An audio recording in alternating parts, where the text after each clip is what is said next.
Thank you for visiting Past the Wire TV, the YouTube channel of PastTheWire.com.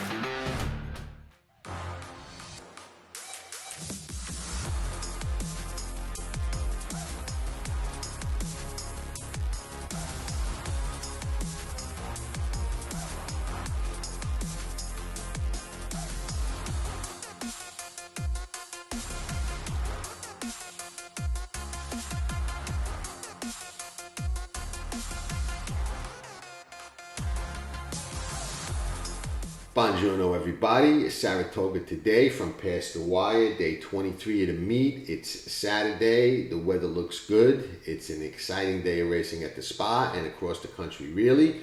Arlington Million Day, what will probably be the last Arlington Million, which they should be calling it the Arlington 600K or 600,000 because the purse is not a million this year. And sad to say, very sad to say, this could be the last Arlington Million. Arlington is in the deep end of the pool with no paddle, and it looks like that may be another of the great venues in horse racing to go by the wayside. Let's hope it doesn't happen, and let's hope for a Hail Mary save for Arlington Park. But it is the Arlington Million and Beverly D today over there. Nice races, definitely worth it to take a look at. Probably Domestic Spending, the best turf horse in the country, who runs for Chad Brown, is, well, in my opinion, the best turf horse in the country, is in there. And I like saying that because I made a very big bet on him when he dead heated in the Derby, on the Derby undercard, I think it was, with Todd Pletcher's horse. Didn't get the money, but I had been voting for him high on the NTRA poll as the top turf horse in the country for a while, and he kind of proved me right, I feel like. So I thought early on he would be the best of the bunch, and I think it's turned out that way.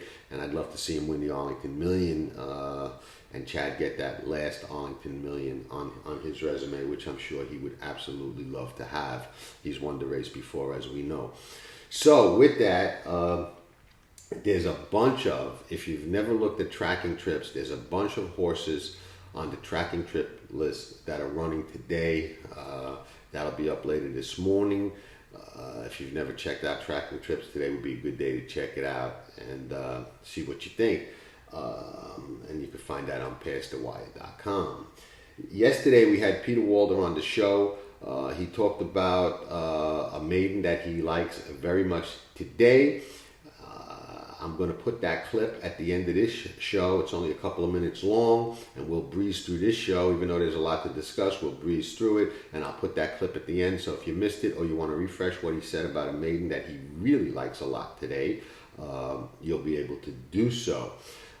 Shout out to our peeps. We got Zilla Racing Stables, and a special day and a big potentially day for them. They've got Suit of Armor in the first race at Saratoga. Maiden special weight, 5.5 furlongs on the turf. It's a frosted gelding out of Miss Catalyst by Mr. Greeley, Tyler Gaffleone, scheduled to ride for Brad Cox. And I like Frosted. Frosted, he ran that monster Met Mile, but if you watch Frosted's Kentucky Derby and you watch him and the isolated shot of him, let me know what you think, because things, woulda, coulda, shoulda, but Frosted had some real ability. But we'll be rooting for our people at Zilla Racing Stables for sure. Shout out to our friends at AM Wager. We're still going to get to that show where we talk about one of their many tools that help the better. And great ADW, check them out. And of course, Spendthrift Farm, who has a horse in later today with Jenna Antonucci in one of the maiden races. Later on the card, the fourth race, where another horse caught my eye, but we always root for our friends at Spendthrift Farm, home of Into Mischief. Malibu Moon, who sired the horse that's in today, and so many other great sires, including my personal up-and-comer favorite, Mike Coley, who I think is going to throw nothing but runners. But that remains to be seen, but that's where I would go with a mare if I was breeding a horse right now. Second race, Peter Walder's horse is in there, Sticky Issue. Check out what he's got to say about her. If he's right, that should be very, very interesting. And I certainly, for one, am hoping that he is. Fourth race on the card, there was a horse that Shug runs, a filly named Baby Blythe. That it's an angle I've watched with Shug over the years, and it's profitable. At least it has been for me. I'm not saying you bet them all, but you bet the ones that you like. And Baby Blythe run a mile in December, was closing, Shug first time out, no Lasix, he kind of lets his horses develop. This was a relatively expensive $325,000 American Pharaoh filly out of a Giant's Causeway mare for Cortland Farm. Comes back in July, lays up after that nice third with Joel for July. Runs at Saratoga, kind of an even race, going a mile again with Lasix this time. Third time now, second off the layoff for the first time. Joel sticks and gets a mile and 3/16. And I like when Shug takes horses that have run 7/8 or a mile once or twice and then moves them out to a mile and an eighth or longer. And I've always found when he runs a horse a little bit longer than the regular distances, and I would say a mile and an eighth, longer than that would qualify. He tends to know his horses are going to like and get that distance, and they kind of really run good the first time that they do it. So that's something to keep an eye on in that race, and a horse that I think is going to get a little bit lost in the shuffle and a little bit overlooked in there. 4-1 on the morning line, but I think she'll be that, maybe even a little bit more. And we'll see what happens. You've got that Mezcal in there, who's out of that running son of a gun, Catherine Sophia, who is a really, really fast horse, Bobby Flay's horse for Todd Pletcher, that goes on the grass for the first time after a 28 length loss on the dirt in the mud at Saratoga. So an interesting little race, but and you got the Spendthrift Farm horse that we mentioned before, Fleeting Glimpse, the 1A for Jenna Antonucci, that ran an even race sprinting on the turf at a big price, now stretches out. So it's an interesting race, but that Shug angle is it's been profitable. So we'll move to the Saratoga Special, grade 2 for 2-year-olds. And the reason I like these kind of races is because I believe less is more. And there's a column I wrote on Amwager, you could see it on Amwager's site, about this race and less being more. And less being more, I mean less information takes away the edge from the CAW players, the computer-assisted wagering players that have computer models that calculate all these different past performances and the probability of each horse winning based on past performances and the true value or their opinion of the value or right price for those horses. And they can factor all that information. When there's less information to factor, then you got to rely on sheer skill, knowledge, gut instinct, and memory, and just being around the game and knowing trends and knowing things. Because one thing about horse racing that gives the experienced players and the players with good memory and edge is things repeat themselves. History repeats, even with different horses, but the same scenarios repeat themselves and play out the same way. And I've been watching that for half a century, so believe you me when I say that it's the truth. So let's take a look at the Saratoga Special. I thought it was a very, very interesting race. There's a horse on tracking trips in here that we'll get to. I was very impressed with their debut, much more than anybody else in the race, and there were some impressive debuts in here. But this one I really liked. Unfortunately, drew a horrible post today, but 6.5 furlongs with a long run down the backstretch. We could see, you never know what's going to happen. Let me see if I can take a look at some of the comments that I had. I apologize if I'm blocking everybody out momentarily, but it's only my ugly mug anyway, so not all that important. But we'll run down the field real quick. Nakatami I thought was live, but I thought was tough to gauge for Wesley Ward. Won at Keeneland in the spring, where Ward almost always fires. We know that. Ward at Keeneland is deadly. It was sloppy that day, but he thought enough to bring the horse to Ascot for the tough Group 2 Norfolk Stakes. Dwelts at the start. Nobody dwelts in a sprint at Ascot and wins, at least very few. So now he's back on the dirt. I believe he can run. Unfortunately for him, he's got the rail, Castellano, who's not exactly on fire. So the rail, I think, is going to be tough for him. But I think the horse can run, and I would have to call him live. Gunite took 3 times to get the maiden win, but highly regarded and highly hyped horse for Steve Asmussen. He's the typical, quote, light bulb went off kind of horse. Adds blinkers today. That may help him. I think he's dangerous. Ottoman Empire, dusted into Sanford, adds blinkers. To me, they're searching for the answer. I don't like that angle going into a race like this. Kiddo Dan ships in from Gulfstream. Took 4 starts to figure things out. I get it. I don't really consider him a light bulb horse like I do with Gunite. But that said, he's got some bottom to him. He brings Chantal Sutherland with him to try and get the money at Saratoga. I think these are going to be a lot tougher than what he was looking at down south at Gulfstream Park. So now for me, Midnight Worker, he won the only start over the track, which I usually like. That's a positive for sure. He was 10-1 for Pletcher first time out. That's a little bit of a negative. Gets IROD here. Saez is at Arlington, riding on Arlington Million Day. But after that 10-1 for Pletcher first time out, watched the replay a couple of times. I'm going to make him prove it to me on the racetrack. Stolen Base, I thought was very impressive in the maiden win. Got a really good figure on thoroughgraphs in 11 first time out. That's pretty respectable. Goes forward off that, very dangerous. Tyler Gaffleone went another way. He went to Glacial for Norman Cassie. Now, did he make the choice, or did the other one give him the call first when Stolen Bases connections didn't know they were going to come back in this spot? I don't know the answer to that, but I think it's a tough call. But I think this one is very live right back, and Jose Ortiz is the replacement, and there's no problem with that.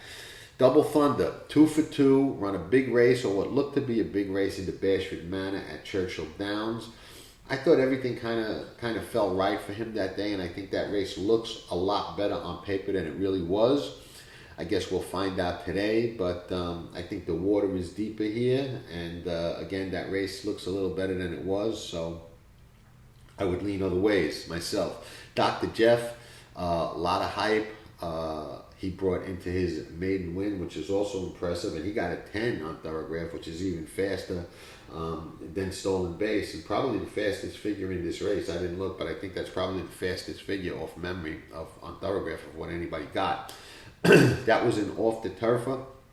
He went wire to wire at Belmont, gate to wire, off the grass.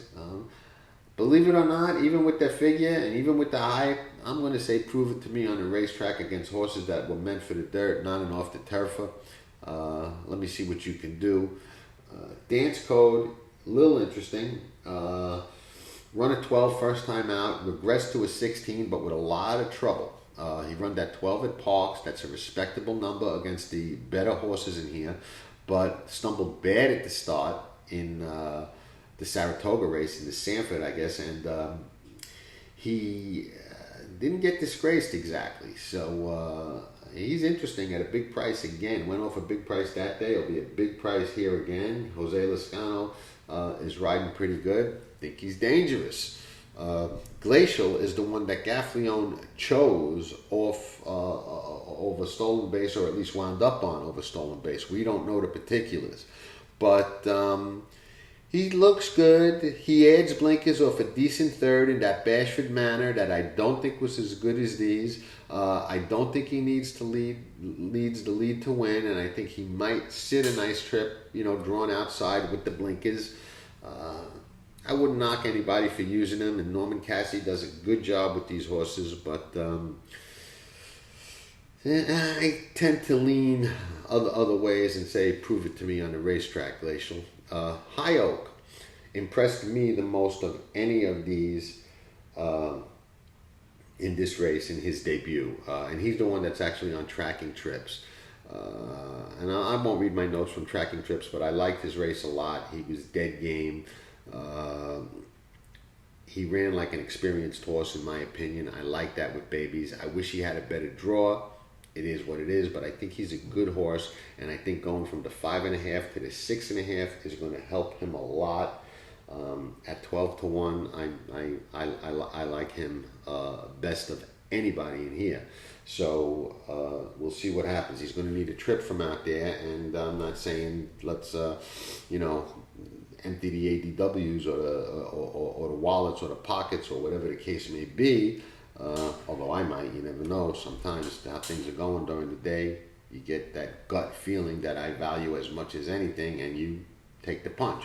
But I'm high on High Oak, and some others in here, but High Oak I think is a nice one.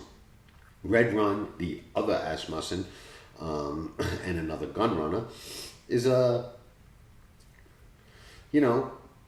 fringe player to me. I think the draw is going to make it very tough for him and Manny Franco to get a trip in here, but not impossible. He ran a 19.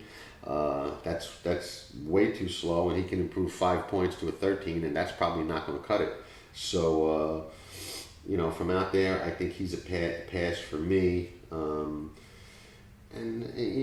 Top choice for me is High Oak, and I mentioned the ones that I thought were dangerous. So we'll see how that race plays out. I think it's going to be a good race, and I like 12 2-year-olds going to post, going 6.5 furlongs at Saratoga. I think that's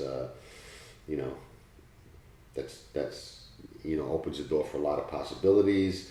High Oak will definitely be somebody I'm using, and is right in the middle of my radar screen. The Fourstardave, good race. 8 horses, and Chad Brown's got Blowout, the mare in there. Is she a rabbit for Raging Bull? I don't know if she is. She's a heck of a rabbit. She can sprint clear and win. I mean, she'd have to run faster and better than she has in order to hold these boys off. But, a horse out there winging. I mean, last time out, she opened up 5 lengths and held on. She's opened up and quit, but that time, Pratt kind of did something a little different and really opened her up. They did go slow for the mile, but really opened her up. And I don't know, is she a rabbit or not? We'll find out. But Raging Bull, definitely a serious contender in here. The fastest horse on the sheets, no question about it. On the rail with Irad, likes Saratoga. Absolutely a grade 1 quality horse, grade 1 winner more than once. And no excuse except pace, and we've got Blowout in there, the mare on the outside winging, so that should be an interesting scenario. She going to beat Chad's horse? The other pace horse in here is Whisper Not, and he may ship in from California for Richard Baltus with Jose Ortiz up and negate Blowout's chances of winning, but she'll assure that he doesn't win, and kind of set it up for Raging Bull, which is kind of how I see it. But you never know in these grass races. Daddy is a legend. Nice horse like Saratoga. I'm not sure that she's as good as these. She's another mare in against the boys. That's a ambitious move, in my opinion, by George Weaver, who I respect an awful lot, but she's 20-1 on the morning line, and I think she deserves to be. Casa Creed is one that I'm very interested in here. I've been thinking this horse was sitting on a big race for a long time, and finally delivered back-to-back big races. The last one being very fast on Thoroughgraph, and just very fast, period, even on buyers, which sometimes you don't see that, but in this case you did. Came off Lasix, does very well. Mott's horses have a tendency to do very well off Lasix. Over the years, I've noticed that, and I think this horse handles the mile, handles the 2-turn mile, really coming into this race confident and game, and I think is very, very live and dangerous. Set piece, definitely competitive on Thoroughgraph, and is definitely on a 3-in-a-row roll. Florent Giroux, who's kind of turned into a hired gun, have gun will travel, goes all over the place riding these big horses, a lot of them for Brad Cox. Definitely going to be a second choice, bet hard into Raging Bull, I'm sure, who should be the favorite and deservingly so in my opinion. This gelding, although on a roll and although running numbers good enough to win, didn't show any propensity for Saratoga last year when dusted by Digital Age, a horse that our webinar people know has a very special place in my resume as the 7 or 8 to 1 single on Derby Day, I think 2 years ago, whatever it was. But Digital Age dusted him in 2000 at Saratoga in an allowance race. He hasn't done it yet against this kind. On a roll, getting better, can definitely do it. Brad Cox, winning at almost 40, just shy of 40% at the Spa. We'll see, but I like the other two better than this one, so we'll see what happens. Got Stormy, the third mare we see in this race, so people are obviously running the fillies against the boys at Saratoga in the Fourstardave. She's 2 for 3 over the track, loves it. Tyler Gaffleone, strong finisher. She runs second in this race to Halliday last year, so she's shown she belongs. I'm not sure, she hasn't maybe lost a step. I guess we'll find out today at a track that she's 2 for 3 over. But she's owned in part by our people at Spendthrift Farm, so if she wins, there'll be no tears over here. We always root for them. We love those guys and that farm. But I think she's got her work cut out for her in this spot. But she's not a toss by any stretch of the imagination. Field Pass likes the track. Has been beaten by Set Piece and Raging Bull in the past. I don't see him turning the tables today, but you never know. And Blowout, the mare that we talked about, that's probably going to be the one running with Whisper Not. So there you have my thoughts on Saratoga today. Lots of opportunities, lots of ways to go. You kind of know the ways that I'm leaning. The weather's going to be good. The Arlington Million is something to watch. So I guess ciao for now. We will reconvene in the morning. We're still looking for that next major wager. It'll come, it'll happen, and hopefully it'll win. Come back to Past the Wire TV or PastTheWire.com for tomorrow's show, and we'll see you then. So ciao for now.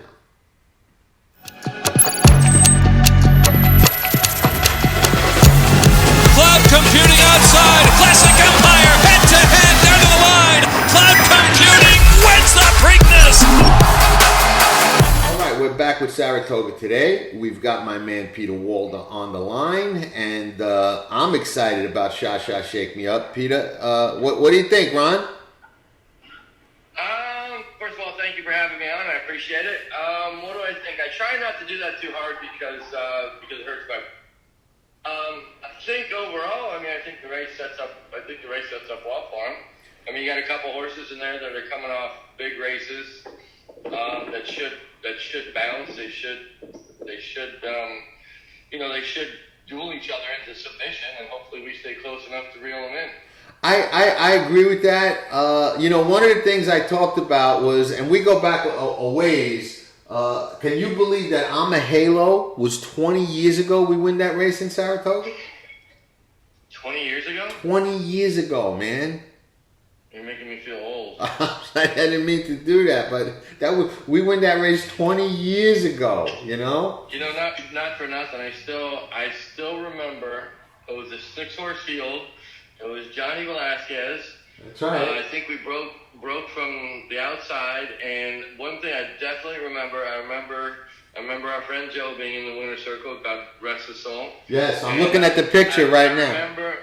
I remember remember the drive back to Monmouth. It's usually a 3.5 hour, 3 hour drive or whatever it is. And like I was literally on cloud 9 the whole time I was driving. That was the whole time. Yeah, no, I remember it well. I'm looking at the big blown up picture I got on my wall of it right now, and you're right. You and Joe are in the winner's circle. Yeah, but that was 20 years ago, my man. Time does fly.